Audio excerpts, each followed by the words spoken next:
भी उनकी नकल करेंगे।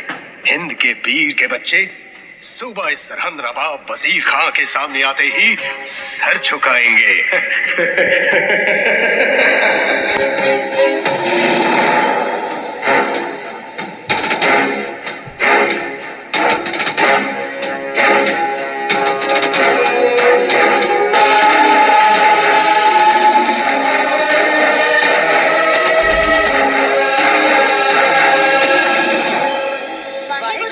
खालसा वाहेगुरु जी की फतेह।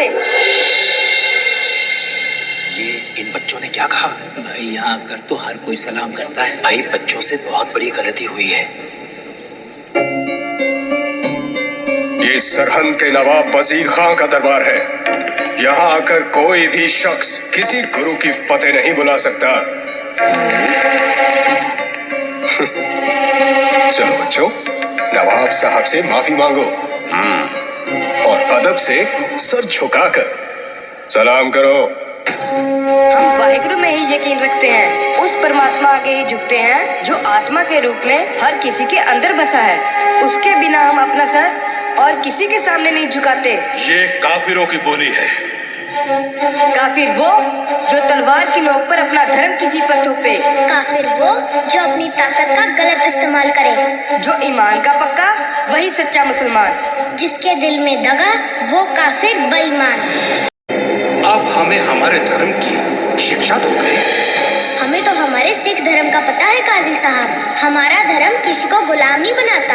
हमारे गुरु पिता ने हमें यही सिखाया है। बच्चों, तुम्हारे गुरु पिता को गिरफ्तार करने के लिए मेरे सिपाही चारों दिशाओं में फैल चुके हैं। जैसे रोशनी को कोई कैद नहीं कर सकता, वैसे ही गुरु पिता को पकड़ने वाला सूरमा अभी पैदा नहीं हुआ।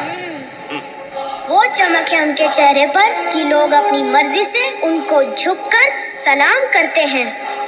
अगर आपका भी कभी उनसे सामना हो गया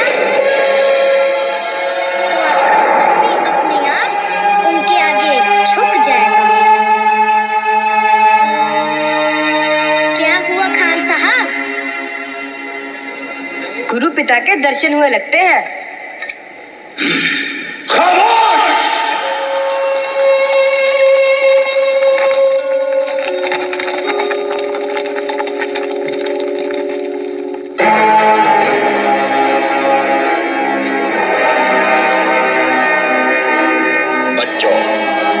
हमारे पास रहो। मैं वादा करता हूं कि तुम्हारी हर जरूरत पूरी की जाएगी। वैसे भी अब तुम जाओगे कहां? शायद तुम्हें पता नहीं कि अनंतपुर उजड़ चुका है। तुम्हारे पिता को हमने पकड़ लेना है। तुम्हारे दोनों बड़े भाई अजीत और जुझार चमकौर की लड़ाई में मारे जा चुके हैं। आपका क्या यकीन करना, आपकी तो नीयत ही ठीक नहीं है खान साहब। बिना किसी जुर्म हमें बुर्ज में कैद किया हुआ है। हाँ साहब बिल्कुल ठीक कह रहे हैं बच्चों। इनका धर्म कबूल करो, नहीं तो अपने भाइयों की तरह मारे जाओगे। हमारे धर्म ने हमें मरना पहले सिखाया है, इसलिए हमें मौत का डरावा मत दो। बच्चों, मौत की नहीं जिंदगी की बात करो। तुम जो चाहोगे वही मिलेगा। रहने के लिए ऐशो आराम और महल, राजकुमारों की तरह ठाठ बाट। और अगर मैं कुछ भूल रहा हूँ तो तुम मुझे याद करवा देना। हा? याद दिलाता हूँ, वो याद दिलाता हूँ जो मेरे दादाजी गुरु तेग बहादुर जी ने कहा था उन कश्मीरी पंडितों को, जिन्हें उनके धर्म परिवर्तन के लिए मजबूर किया जा रहा था। दादाजी ने कहा था उन जालिमों को कहो पहले गुरु का धर्म बदलो। अगर गुरु ने धर्म बदल लिया तो तुम सब भी खुशी खुशी धर्म बदल लोगे। हाँ हाँ याद है। तो फिर जिनके दादाजी ने किसी का धर्म बचाने के लिए अपना शीश दे दिया, आप उनके पोतों को अपना धर्म कबूल करने के लिए कह रहे हो? सोच लो, कहीं कोई गलती तो नहीं कर रहे? उसकी ही विधवा मतलब तुम्हारी दादी अभी जिंदा है। अब क्या करना है? जाओ उसके साथ मशवरा करो। कल तक की मोहलत है। वाहेगुरु जी का खालसा, वाहेगुरु जी की फतेह। ये तो बड़े बड़ों को चुप करा देंगे।